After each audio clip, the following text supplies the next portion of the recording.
Chapter 2. Jonathan Harker's Journal. Continued. 5 May. I must have been asleep, for certainly if I had been fully awake I must have noticed the approach of such a remarkable place. In the gloom the courtyard looked of considerable size, and as several dark ways led from it under great round arches, it perhaps seemed bigger than it really is. I have not yet been able to see it by daylight. When the caleche stopped, the driver jumped down and held out his hand to assist me to alight. Again I could not but notice his prodigious strength. His hand actually seemed like a steel vice that could have crushed mine if he had chosen.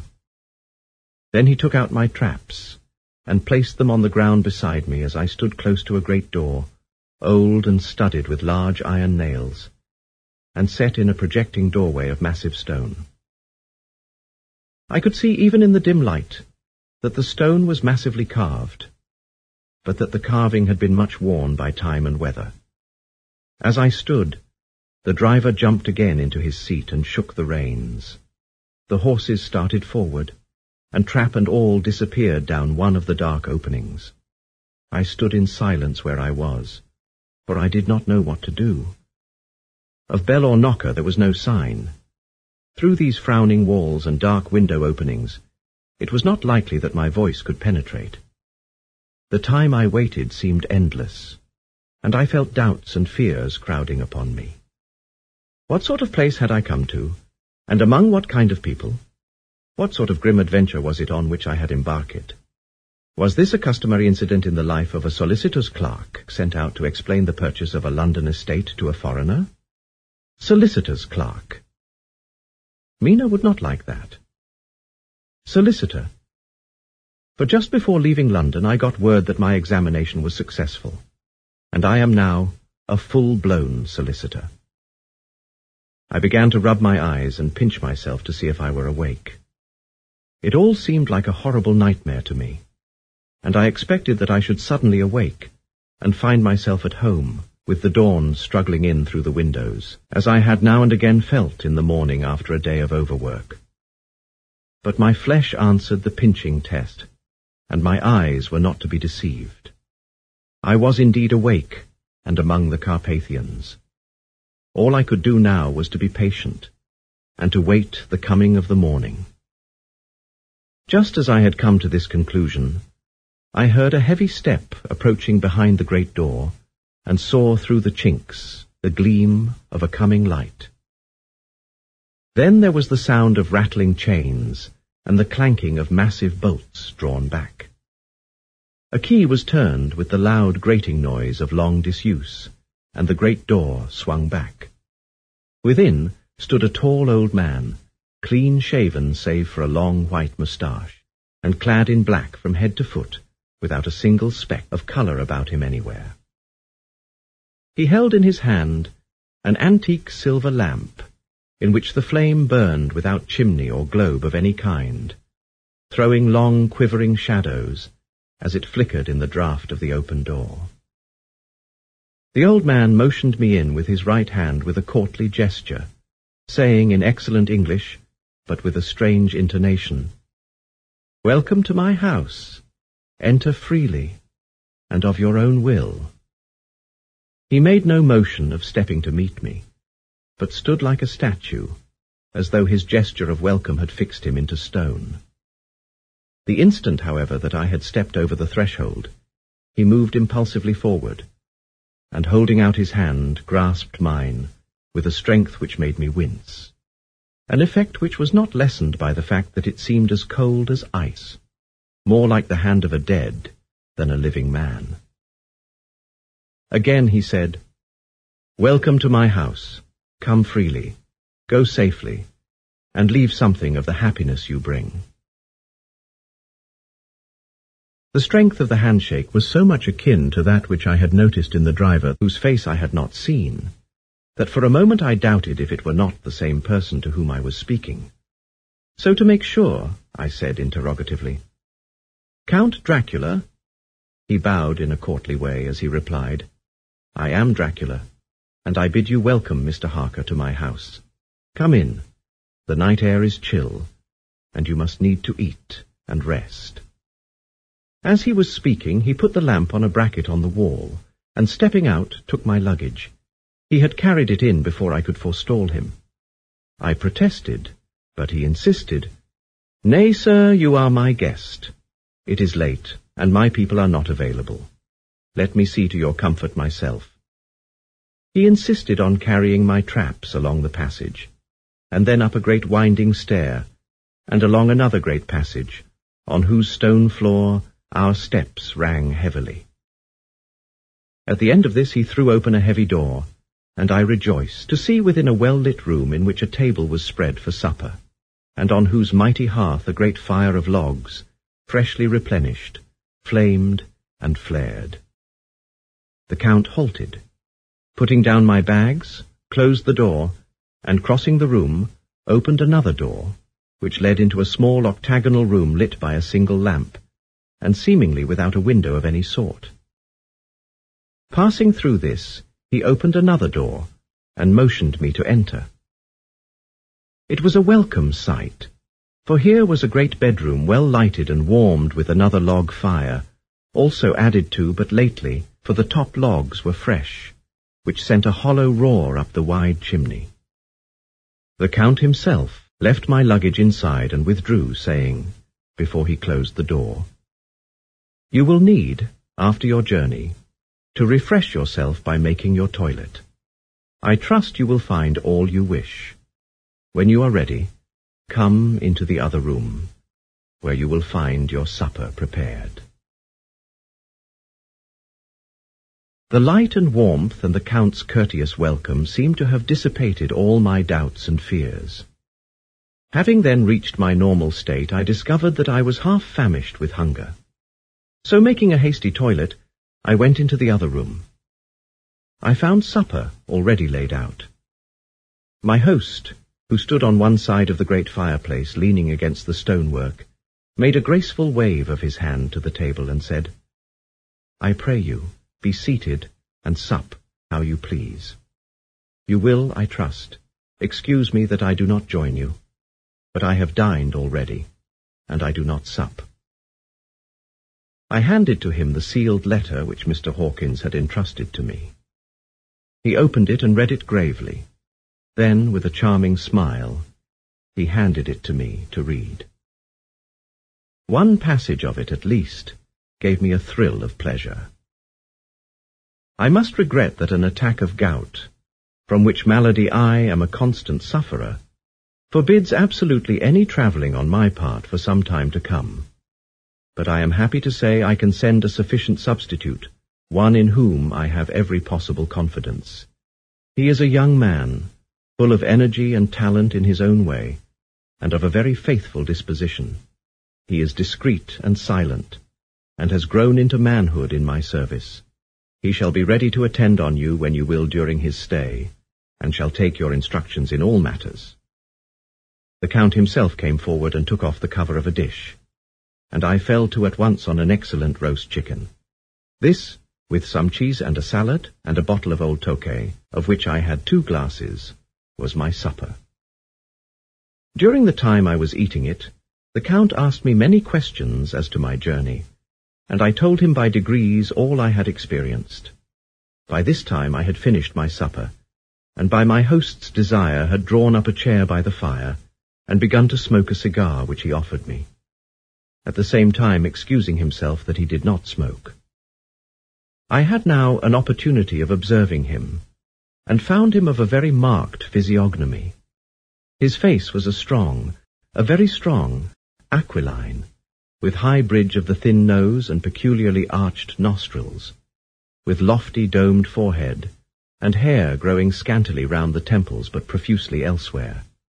His eyebrows were very massive, almost meeting over the nose, and with bushy hair that seemed to curl in its own profusion. The mouth, so far as I could see it under the heavy moustache, was fixed and rather cruel-looking, with peculiarly sharp white teeth. These protruded over the lips, whose remarkable ruddiness showed astonishing vitality in a man of his years. For the rest, his ears were pale, and at the tops extremely pointed. The chin was broad and strong, and the cheeks firm, though thin. The general effect was one of extraordinary pallor. Hitherto I had noticed the backs of his hands as they lay on his knees in the firelight, and they had seemed rather white and fine.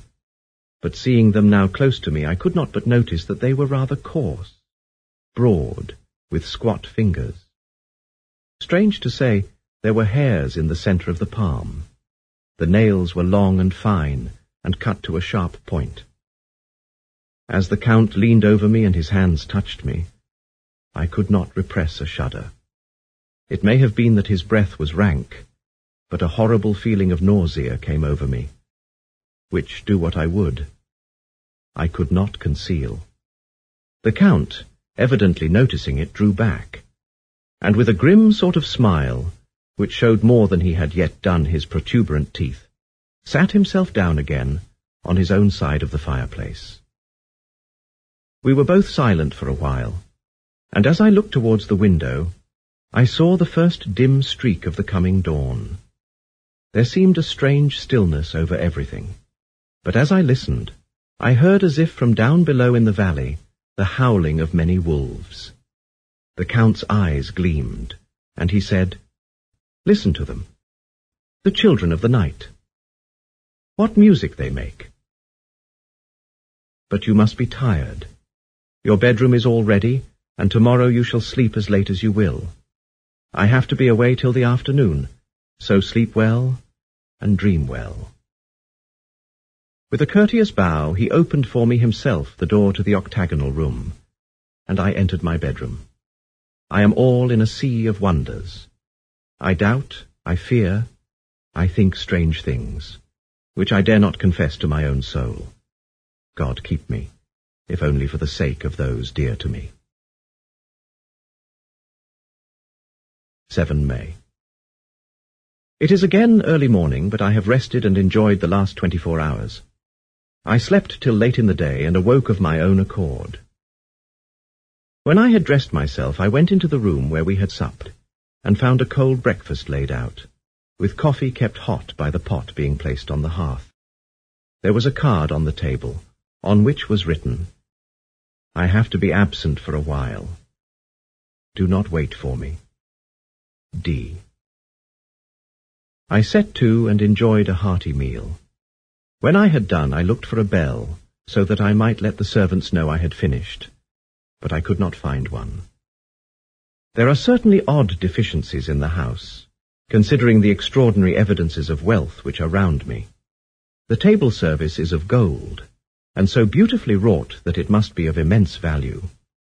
The curtains and upholstery of the chairs and sofas and the hangings of my bed are of the costliest and most beautiful fabrics, and must have been of fabulous value when they were made, for they are centuries old, though in excellent order. I saw something like them in Hampton Court, but there they were, worn and frayed and moth-eaten. But still, in none of the rooms is there a mirror. There is not even a toilet glass on my table, and I had to get the little shaving glass from my bag before I could either shave or brush my hair. I have not yet seen a servant anywhere, or heard a sound near the castle except the howling of wolves. Some time after I had finished my meal, I do not know whether to call it breakfast or dinner, for it was between 5 and 6 o'clock when I had it. I looked about for something to read, for I did not like to go about the castle until I had asked the Count's permission. There was absolutely nothing in the room, book, newspaper, or even writing materials. So I opened another door in the room and found a sort of library.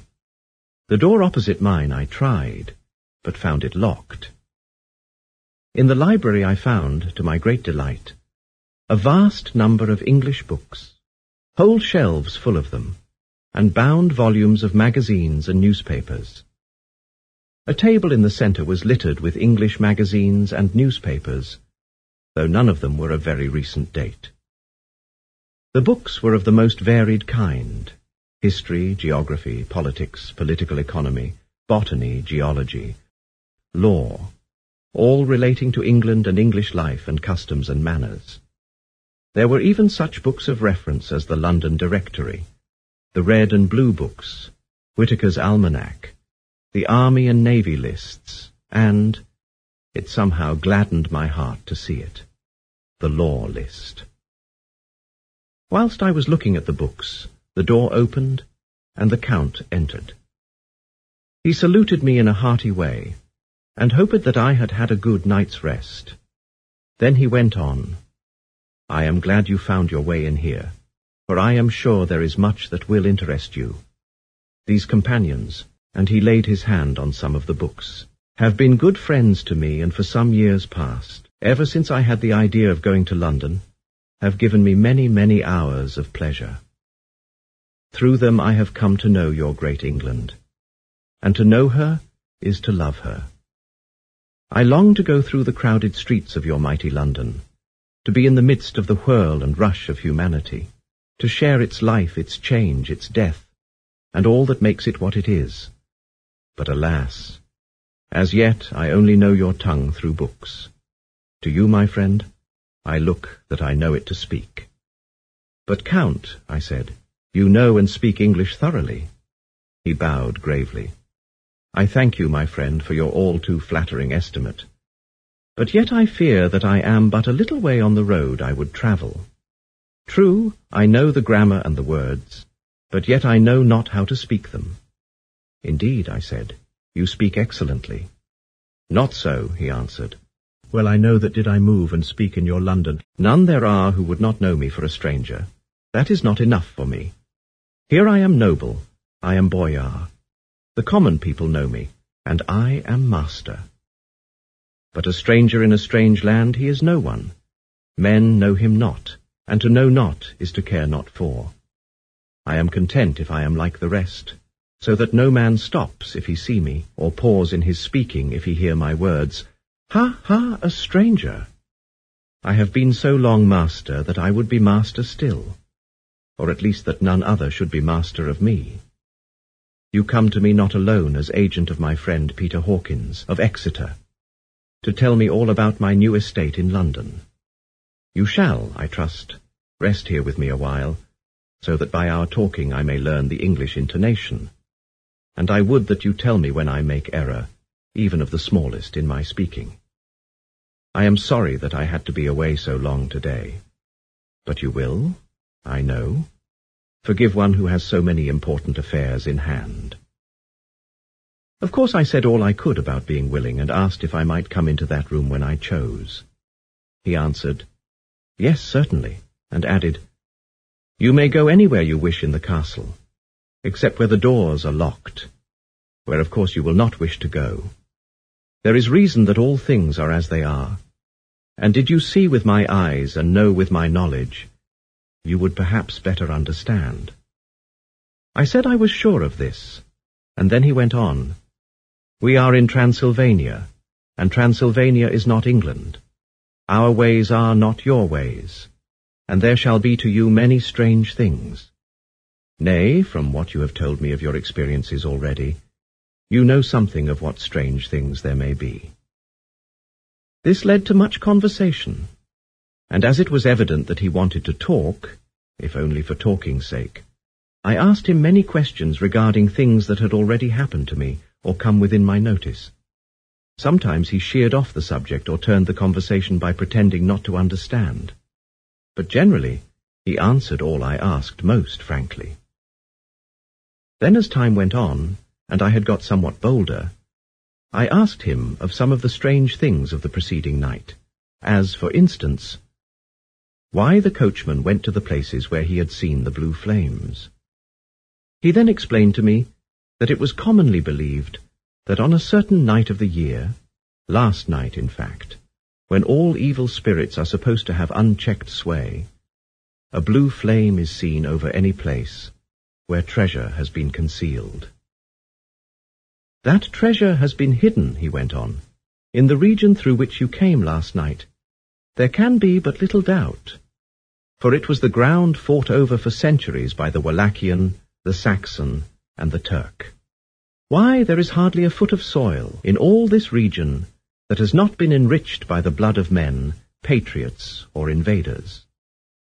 In old days there were stirring times, when the Austrian and the Hungarian came up in hordes, and the patriots went out to meet them, men and women, the aged and the children too, and waited. Their coming on the rocks above the passes, that they might sweep destruction on them with their artificial avalanches. When the invader was triumphant, he found but little, for whatever there was had been sheltered in the friendly soil.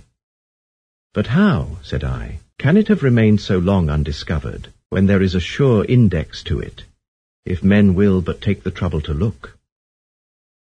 The Count smiled, and as his lips ran back over his gums, the long, sharp canine teeth showed out strangely.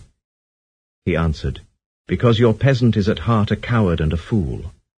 Those flames only appear on one night, and on that night no man of this land will, if he can help it, stir without his doors. And, dear sir, even if he did, he would not know what to do. Why, even the peasant that you tell me of, who marked the place of the flame, would not know where to look in daylight, even for his own work. Even you would not, I dare be sworn, be able to find these places again." "There you are right," I said. "I know no more than the dead, where even to look for them." Then we drifted into other matters. "Come," he said at last, "tell me of London and of the house which you have procured for me." With an apology for my remissness, I went into my own room to get the papers from my bag. Whilst I was placing them in order, I heard a rattling of china and silver in the next room, and as I passed through, noticed that the table had been cleared and the lamp lit, for it was by this time deep into the dark. The lamps were also lit, in the study or library, and I found the Count laying on the sofa, reading, of all things in the world, an English Bradshaw's Guide.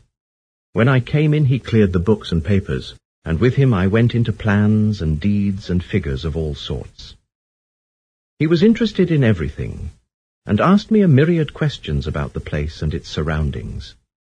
He clearly had studied beforehand all he could get on the subject of the neighbourhood, for he evidently at the end knew very much more than I did. When I remarked this, he answered, "Well, but my friend, is it not needful that I should? When I go there, I shall be all alone. And my friend Harker Jonathan, nay, pardon me, I fall into my country's habit of putting your patronymic first.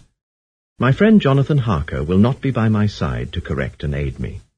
He will be in Exeter, miles away, probably working at papers of the law with my other friend Peter Hawkins." So we went thoroughly into the business of the purchase of the estate at Purfleet. When I had told him the facts, and got his signature to the necessary papers, and had written a letter with them ready to post to Mr. Hawkins, he began to ask me how I had come across so suitable a place. I read to him the notes which I had made at the time, and which I inscribe here. At Purfleet, on a by-road, I came across just such a place as seemed to be required, and where was displayed a dilapidated notice that the place was for sale. It is surrounded by a high wall of ancient structure, built of heavy stones, and has not been repaired for a large number of years. The closed gates are of heavy old oak and iron, all eaten with rust. The estate is called Carfax, no doubt a corruption of the old Quatreface, as the house is four-sided, agreeing with the cardinal points of the compass. It contains in all some 20 acres, quite surrounded by the solid stone wall above mentioned.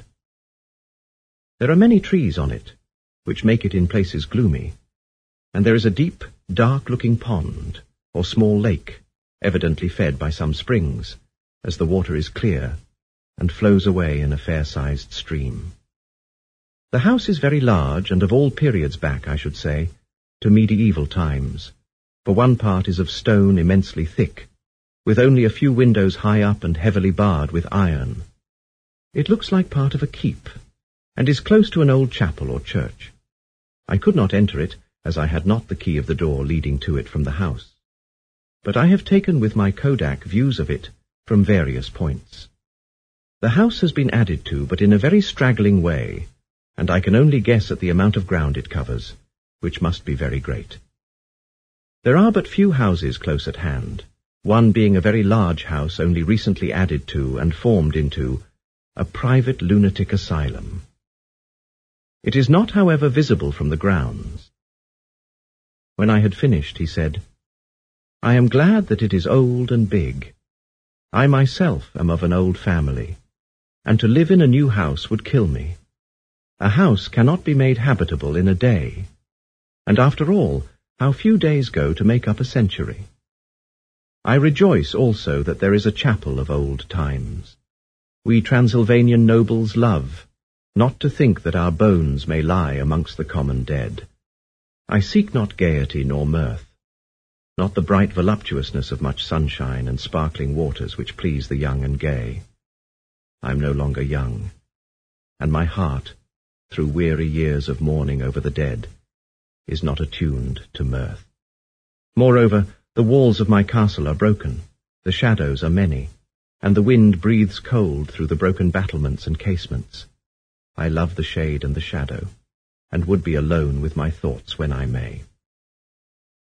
Somehow his words and his look did not seem to accord, or else it was that his cast of face made his smile look malignant and saturnine.